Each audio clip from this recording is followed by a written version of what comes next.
आज 10 तारीख है, यानी कि कल 9 तारीख को उपराष्ट्रपति का चुनाव हुआ।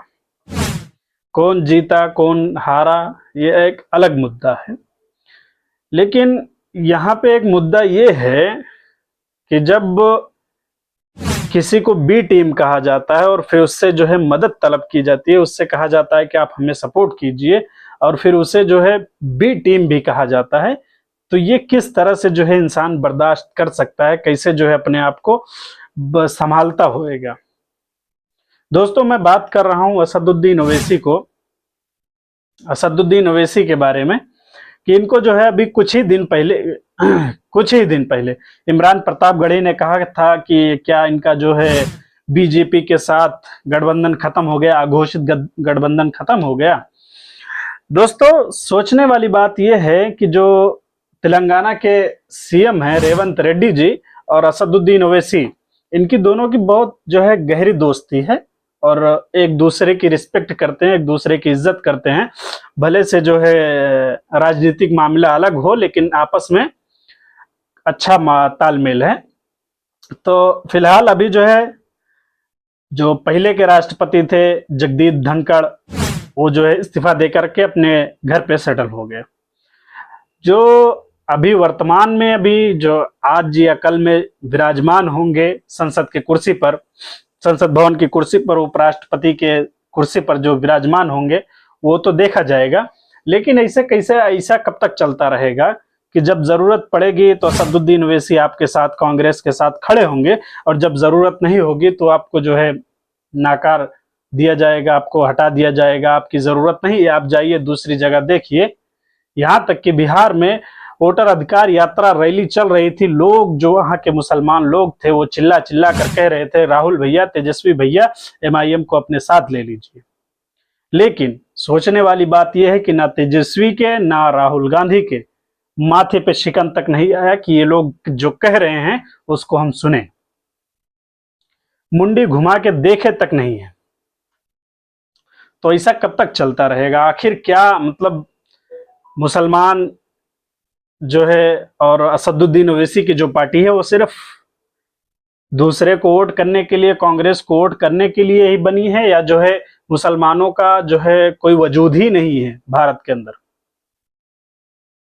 राजनीति में कोई वजूद नहीं है मुसलमानों का, ऐसा लग रहा है ऐसा। और ये भी है कि कांग्रेस, सपा, बसपा, आरजेडी, जेडीयू जितने हैं, ये सब के सब ये सोचते हैं कि ये लोग जाएंगे कहाँ, आना इनको हमारे ही पास है, तो पहले से क्यों परेशान हुए, पहले से क्यों जो है टेंशन बना के रखें अपने आप में, पहले से क्यों परेशान हो, जाएंगे कहाँ, 10-12 सीट लाके जाएंगे कहाँ? क्योंकि आपको ये भी पता है कि मुसलमान जो है सिर्फ मुसलमान को ही वोट नहीं करेगा, क्योंकि मुसलमानों के अंदर एक खासियत ये है कि अगर उनकी सफ में से, उनके लाइन में से, उनके कतार में से अगर कोई जो है आगे बढ़ रहा है तो उसकी टांग खींचने वाले उसके खानदान के, उसके रिश्तेदार, उसके अहल वयाल, उसके घर वाले खुद आ जाते हैं। ये भी एक बड़ी समस्या है। लेकिन खुशी इस बात की है कि लोग बदल रहे हैं, मुसलमानों को समझ में आ रहा है कि जो सो कॉल्ड ये अपने आप का दिखावा करते हैं कि हम जो है सेकुलर हैं, हम सेकुलर हैं, मुसलमानों को जो है चाहते हैं, इनका जो है मुसलमानों को समझ में आ रहा है कि ये सेकुलर नहीं है। इनके जो है राज्य में, इनके राज्य में जितना बेकदरी मुसलमानों की हुई है उससे ज्यादा बीजेपी में नहीं हुई है। क्योंकि उस टाइम पे ये था, उस टाइम पे कांग्रेस की सरकार में होते थे दंगे, बड़े बड़े हुए, बहुत लाखों मुसलमान, कभी मुरादाबाद, कभी इटावा, कभी कहां बहुत हुए दंगे।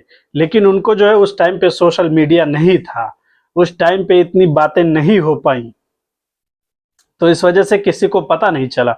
लेकिन अब अगर कुछ छोटा बड़ा मामला होता है तो लोगों को पता चल जाता है, क्योंकि सोशल मीडिया का दौर है, लोग हमेशा मोबाइल और इंटरनेट के साथ जुड़े हुए हैं, तो इस वजह से पता चल जाता है।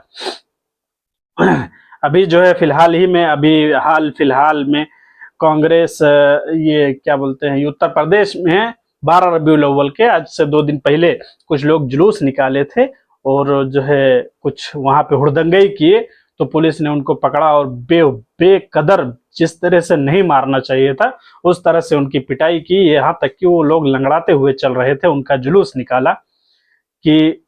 और सोचो दूसरी तरफ वही जो है फतेहपुर सीकरी में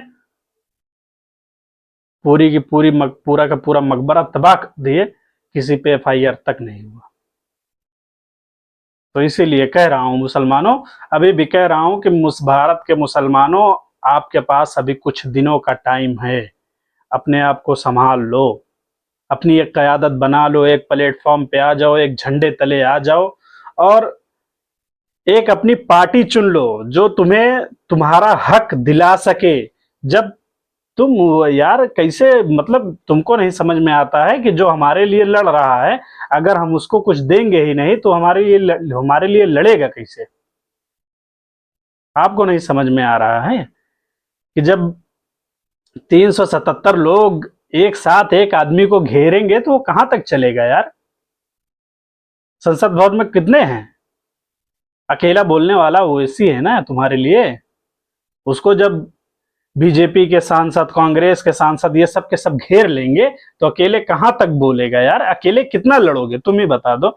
अभी तुम्हारे साथ 4 लोग आ जाएं लड़ने के लिए, 4 लोग तुमसे बातें करने आ जाएं, कहां तक चिल्लाओगे, कहां तक जोर लगाओगे? तुम्हारी नहीं सुनी जाएगी।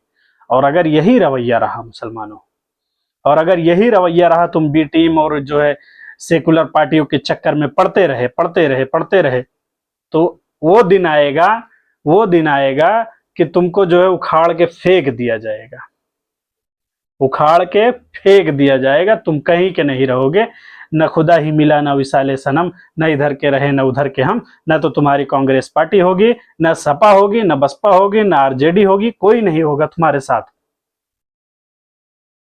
अभी कोई भी हो, जब तक वो तुम्हारे लिए, अगर मैं मिसाल के तौर पे मैं तुम्हारे लिए लड़ रहा हूं और तुम हमारे साथ ना आके हमारे सामने वाले के साथ में आ जाओ तो हम कब तक लड़ाई लड़ेंगे यार? हम भी एक दिन हार मान के बैठ जाएंगे कि छोड़ो जाने दो, मरने दो सालों को। तो इस वजह से अपने आप को समझाओ। अगर हमारी बातें बुरी लगी हो तो मैं माजरत चाहता हूं, लेकिन इंसान के दिमाग को खोलने के लिए थोड़ा जो है कड़वा शब्द बोलना पड़ता है, तब या तो समझता है या तो फिर जो है ठोकर लगने पे समझता है। तो जितने भी अभी मुसलमान हैं भारत के अंदर, उत्तर प्रदेश, बिहार, इनको जो है अधिकतर इनमें से सबसे ज्यादा ठोकरें लगी हैं। ये कभी जो है गुजरात में मारे जाते हैं, कभी जो है काम के लिए मारे जाते हैं, कभी कुछ मसला होता है तो इनकी दुकानों, इनके ठेलों को फेंक दिया जाता है। तो इनमें से अक्सर जिनके दिमाग खुल रहे हैं वो इसी तरह के मारे हुए लोग हैं। और बिहार में तो जो जनसैलाब दिख रहा है, मैं वीडियो डाल दूंगा, लोग कहते हैं बी टीम है ओवैसी एक भी सीट नहीं लाएगी। देख लेना, तुम्हारी जितनी रैलियों में होते हैं उतना तो जो है ओवैसी के इंतजार में खड़े रहते हैं। चलिए, बहरहाल मैं अपनी बात को इन्हीं बातों पर ख़त्म करता हूं और आपसे गुजारिश करता हूं कि हमारी वीडियो पसंद आई हो तो आप हमारे चैनल को सब्सक्राइब करके हमें दुआओं में याद रखिएगा, हमारी हिम्मत को बढ़ाइएगा। धन्यवाद।